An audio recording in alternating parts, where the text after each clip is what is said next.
4. 마음은 누구의 것인가? 평안을 지키는 길.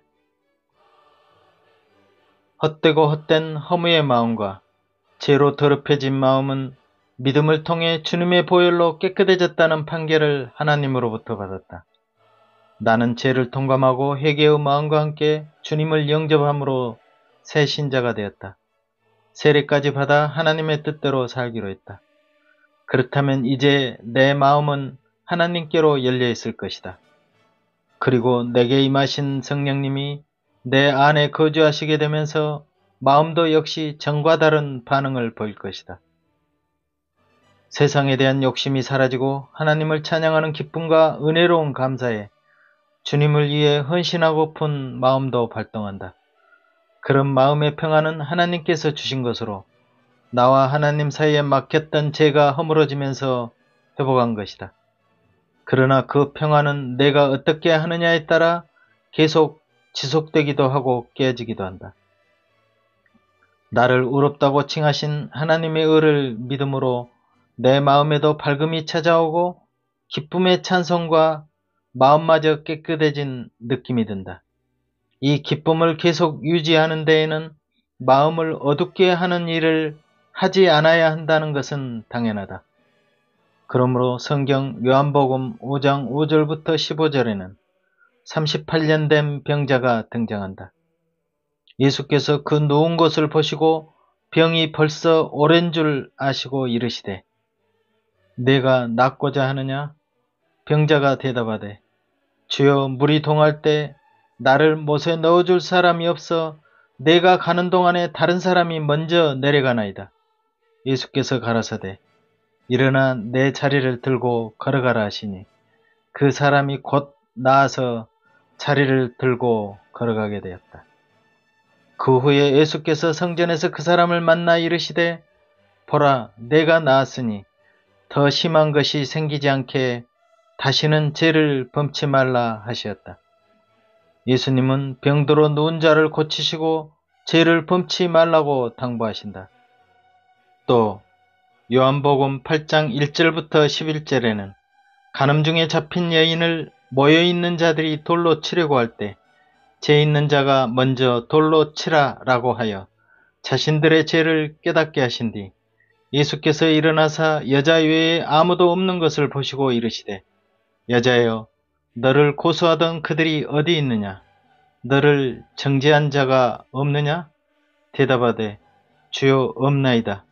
예수께서 가라사대 나도 너를 정죄하지 아니하노니 가서 다시는 죄를 범치 말라 하시니라 라고 부탁하신다.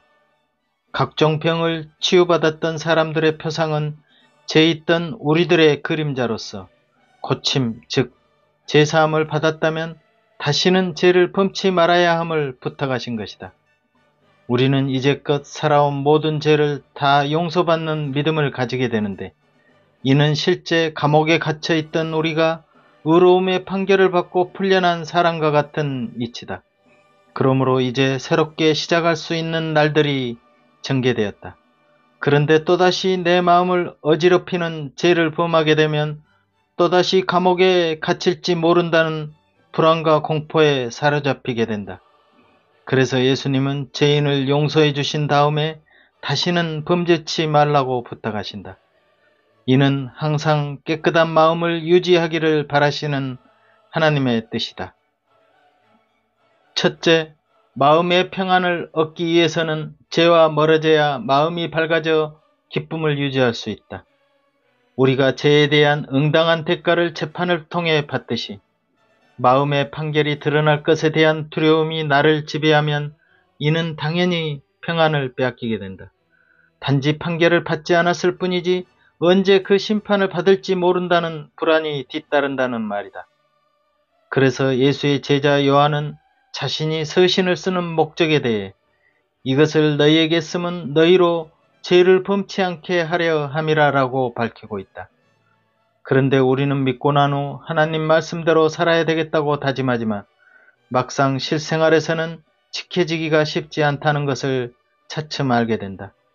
하지만 우리가 마음의 평안을 유지하기 위해서는 당연히 죄를 멀리해야 하고 나 자신을 말씀으로 정화시켜 나가야 한다.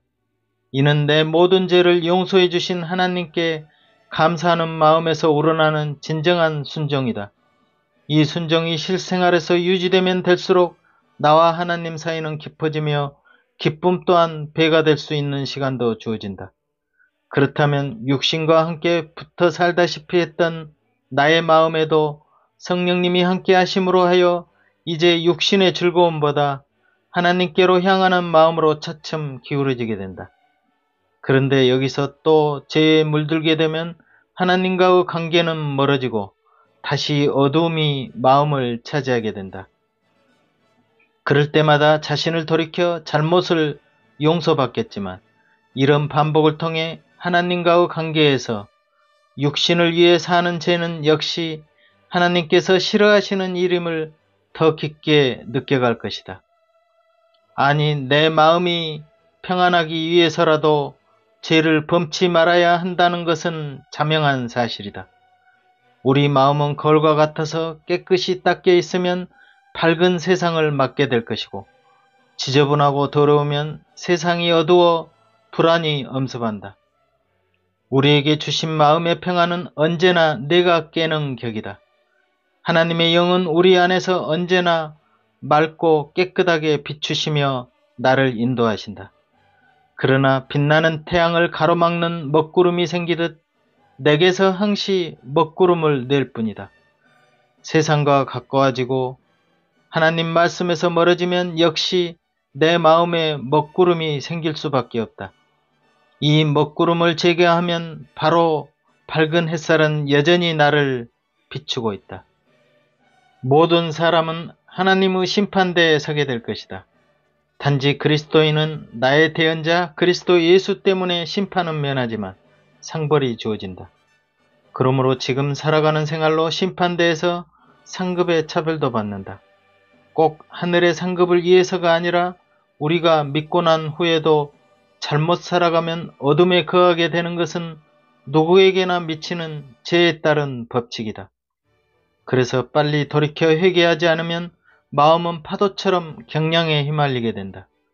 그 불안정한 상태를 계속 유지하다 보면 나도 세상 사람들과 하등 다를 바 없이 달아가고 만다.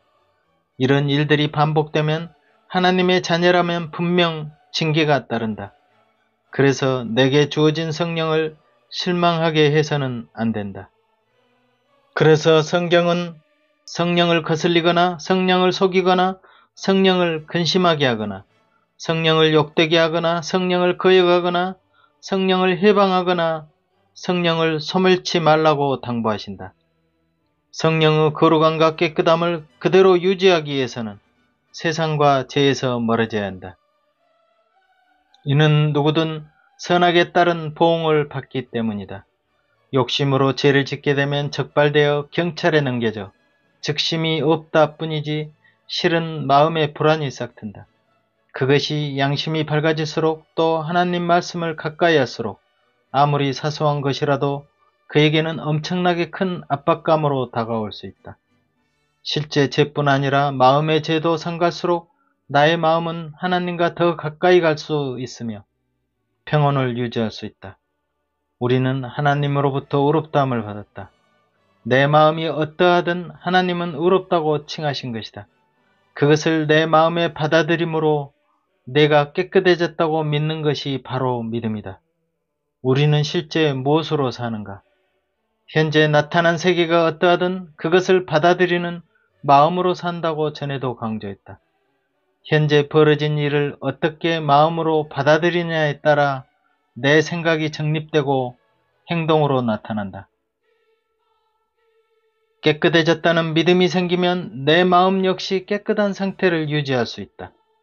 이는 좀 이상한 논리라고 생각할지 모르지만 내가 같은 사건을 두고도 불행하다 하면 진짜 불행한 일이 일어나듯 그러나 내가 감사합니다 하면 내 속에 웃음이 싹 트는 감사할 일이 생기는 원리다.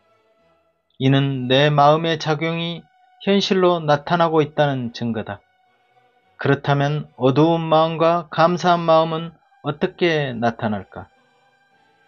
결국 어두운 사람은 오늘 기분이 우울하니 술이나 한 잔 마시고 화를 풀자는 것이 화근이 되어 싸우고 경찰에 연행된다.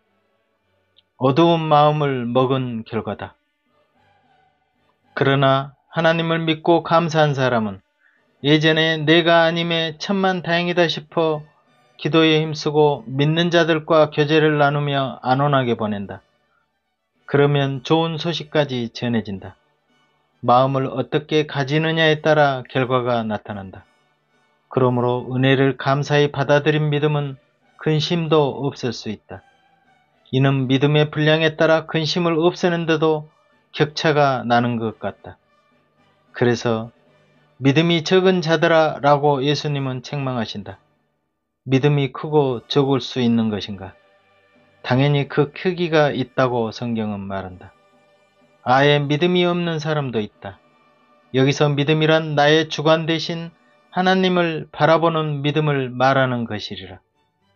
내가 내 의를 내세워 이루가는 세상적 믿음이 아니다. 세상의 믿음은 노력이나 근면성실, 실력이나 선행으로 쌓아서 이루가는 것이다. 그러나 하나님의 방법에는 차이가 있다. 인간이 할 수 있는 것은 당연히 해야 하지만 그 이상의 것을 이루가는 데에는 하나님이 주신 믿음이 필요하다. 근심, 걱정을 떨구기 위해서는 내가 먼저 해야 할 일이 있다. 그것은 다시는 죄를 범치 말라는 말씀을 마음에 새기고 성령을 무시하지 않고 평온을 유지하는 일이다.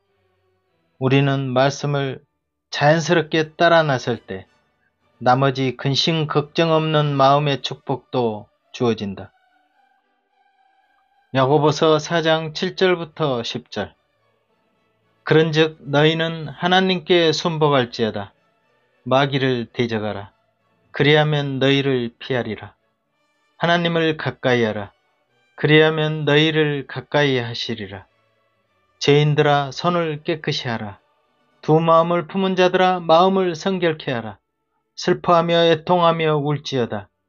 너희 웃음을 애통으로 너희 즐거움을 근심으로 바꿀지어다. 주 앞에서 낮추라.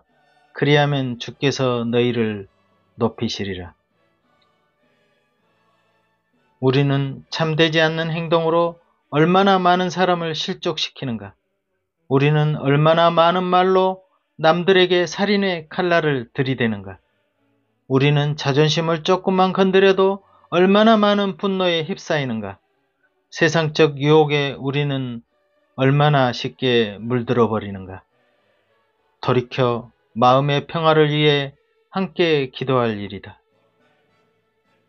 주님, 이제껏 주님을 믿은 뒤에도 내 원대로 살아왔던 지난 시간을 회개합니다. 주님의 보혈을 욕되게 한 잘못을 회개합니다. 영원한 속죄의 피를 내 죄악을 면하려는 방편으로 이용한 것을 돌이킵니다. 육신대로 살면서 성령을 무참히 짓밟았음을 참회합니다. 아멘. 유튜브 박작가의 하늘가락지에서 오, 마음은 누구의 것인가로 이어가겠습니다. 감사합니다.